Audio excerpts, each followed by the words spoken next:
Managing an individual's preferences to receive or not receive direct marketing in its various forms is fundamental to privacy compliance. If data is inaccurate, it is difficult to match records successfully. This means that duplicates may arise. It's hard to record preferences accurately once there are duplicates on the system. One version of a person's record may indicate that they have consented, while a duplicate indicates that consent has not been obtained or has been withdrawn. It would be easy in this situation for an organization to send direct marketing to the active record by mistake. Imagine a situation where the incorrect physical address, phone number, or email has been recorded against an individual's record. This could result in sensitive information being mistakenly sent to the wrong person.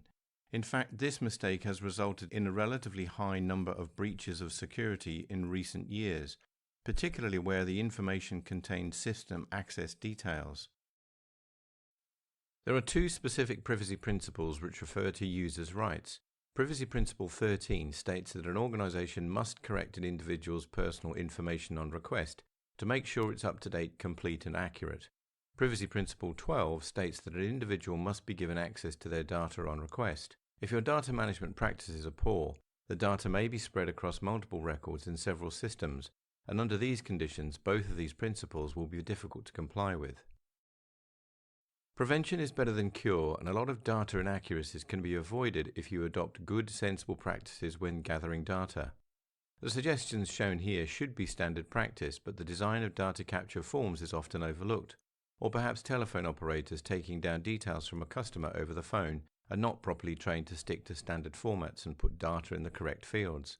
It's too easy when there are many data entry points at the customer-facing end of the business for inconsistencies to creep in. So make sure every gateway is checked and the company standards are applied.